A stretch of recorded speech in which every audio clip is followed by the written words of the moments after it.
میرے بھائیوں، جہیز کی لعنت کو معاشرے سے ختم کروا دیجیے، اور اگر آپ نہیں کروائیں گے تو تیار رہیے، آپ کی بیٹیاں غیر مسلموں کے ساتھ نکاح کریں گی، کیونکہ وہاں منصوبے ہو چکے ہیں۔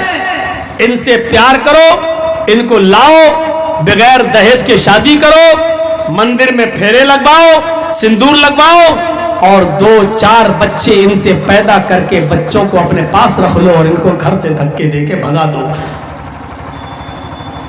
آپ کیا سمجھتے ہیں کہ آپ کی بیٹی ان کی گھر کی بہو بن جائے گی تو وہ اپنا لیں گے؟ آپ یہ سمجھتے ہیں؟ غلط سوچتے ہیں، غلط سمجھ رہے ہیں آپ، غلط سوچ رہے ہیں آپ کی بچی کو 2-4 بچوں کی اماں بنا کر، بچوں کو روک کر آپ کی بیٹی کو گھر سے باہر نکال دیا جائے گا۔ اب جب آپ کی بیٹی ایک غیر مسلم لڑکے سے جب بھاگ کر شادی کرے گی تو باپ اس کو گھر سے نکالے گا، قوم کی نظروں سے بچنے کے لیے، قوم میں اپنی عزت بچانے کے لیے کہے گا کہ میری بیٹی میرے لیے مر چکی ہے، اور ادھر 2-4 بچے پیدا کرنے کے بعد ادھر سے آپ کی بیٹی بھگائی جائے گی۔ اب آپ کی بیٹی کے پاس 2 راستے رہیں گے، بس only 2 option for your daughters۔ آپ کی بیٹیوں کے لیے صرف 2 آپشن ہے، بس باقی کوئی آپشن نہیں بچے گا۔ آپ اپنے گھر میں رکھیں گے نہیں، آپ کی بیٹی کو نکال دیا جائے گا۔ آپ کی بیٹی کے پاس 2 آپشن ہیں، یا تو مٹی کا تیل ڈال کر اپنے آپ کو آگ لگا کے مار ڈالے، خودکشی کر لے، یا کسی طوائفوں کے چکلے پر جا کر اپنے آپ کو بیچ دے اور لوگوں کے جسم کی آگ کو بجھا کر دھندے پر بیٹھ جائے اور کمانے والی بن جائے۔ میں آپ کو اس خبر سے باخبر کر رہا ہوں، میں آپ کو آنے والی اس چیتاونی سے باخبر کر رہا ہوں، میں آپ کو آنے والی اس چتا سے باخبر کر رہا ہوں۔ ہماری بیٹیاں جتنی تیزی کے ساتھ غیر مسلموں کے ساتھ بھاگنے پر راضی ہیں اور جانے کو تیار ہے، وہ آپ نہیں سمجھ رہے ہیں، اور انہوں نے جو منصوبے بنا رکھے وہ آپ نہیں سمجھ رہے ہیں۔ بہتر ہے سماج کے لوگ اٹھیں اور اپنی بچیوں کی شادیاں جلدی کریں، اور سماج میں ایسے لوگ تیار ہوں جو بغیر جہیز کے شادیاں اپنے بیٹوں کی کریں۔ آؤ ہماری بیٹیاں کہیں غیر مسلموں کے ساتھ نہ بھاگ جائیں، جہیز نہ ہونے کی وجہ سے کہیں غیر مسلموں کے ساتھ نکاح نہ کر لیں۔ یہ چیز آپ اپنے اندر لائیے۔ سماج کے لوگوں، آئے سماج کے چودھریوں، آئے سماج کے ٹھیکیداروں، آئے سماج کے پردھانوں، آئے سماج کے کارسیوکوں، اگر تمہیں ان بچیوں کی عزت و ناموس کی فکر ہے تو ان کی شادی کا انتظام کرو، ان کا جلد سے جلد نکاح کرواؤ اور ان کا گھر بسواؤ، ورنہ میری دور رس نگاہیں دیکھ رہی ہیں ہماری لڑکیاں غیر مسلموں کے گھروں کی بہویں بنائی جانے والی ہیں۔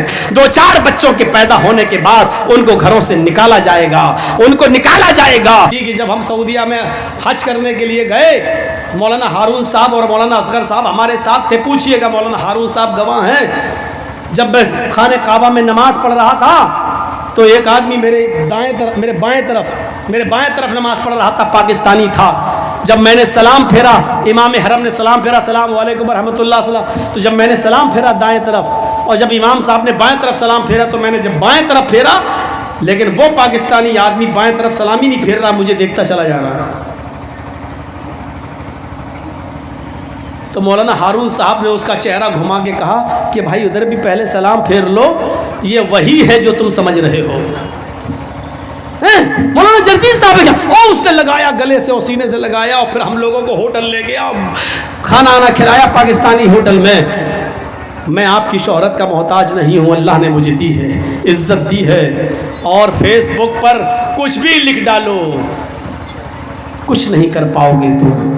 یہ آندھی ہے، یہ سیلاب ہے عزت کا اور سر بلندی کا جو اللہ کی طرف سے مجھے ملا ہے۔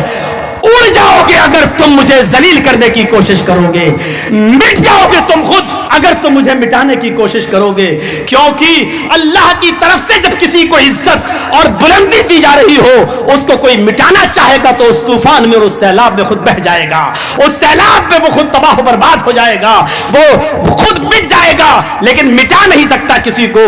میں اس وقت تک باعزت رہوں گا۔ جیل میں جانے کے بعد پھر کس کی عزت رہتی ہے؟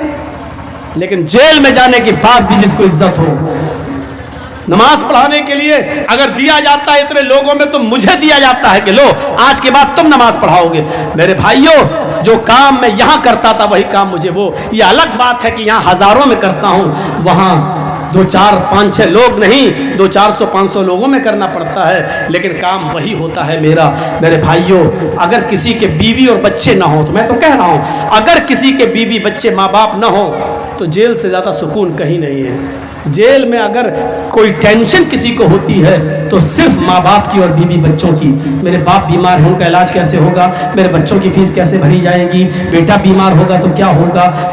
اور ایسا ہوا 5.5 مہینوں میں میرے گھر میں کون کون بیمار ہوا۔ میری بیوی جو اکیلے کبھی لکھنؤ کے میرے گھر سے کبھی باہر نہیں نکلی، وہ کن پرستتھیوں میں اور کن کے ساتھ، کن عورتوں کو اس نے فون کر کے بلایا اور کن کے ساتھ اس کو دوا لینے جانا پڑا، یہ سارے حالات میرے سامنے ہیں۔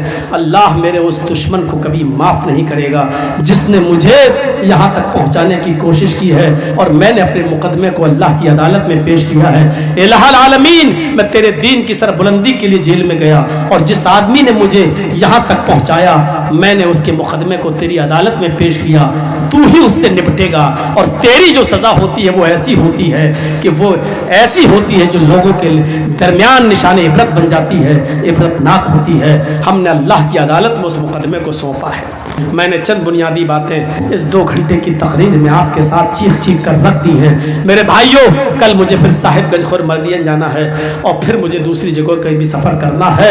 ہم اللہ سے دعا کرتے ہیں بار الہ، پھر میں کہتا ہوں کہ عزت آپ نے ہمارے لیے دعائیں کی ہیں، اللہ اس محبت کو برقرار رکھے، لیکن علماء کی عزت ویسے کرو جیسے کرنا چاہیے۔ شور شرابہ سے اپنے آپ کو برباد مت کرو، اور دینی جلسوں پر کلنک مت لگاؤ۔ اللہ ہمارے اس جلسے کو قبول فرمائے، یہاں جو بولا گیا اللہ اس کو قبول فرمائے، اور جو بولا گیا اس پہ اللہ سننے والوں کو اور بولنے والوں کو توفیق عطا فرما عمل کرنے کی۔ ہماری ماں بہنوں کو اللہ ارتداد سے بچا لے، غیر مسلموں سے شادی کرنے سے بچا لے۔ اے اللہ ہماری بہن بیٹیوں کو دیندار رشتے عطا فرما دے، ہمارے بھائیوں کو دیندار رشتے عطا فرما دے۔ بار الہ جب تک تو ہمیں زندہ رکھ، اسلام پہ زندہ رکھنا، اور جب ہمارا خاتمہ ہو تو ایمان پر ہمارا خاتمہ فرمانا۔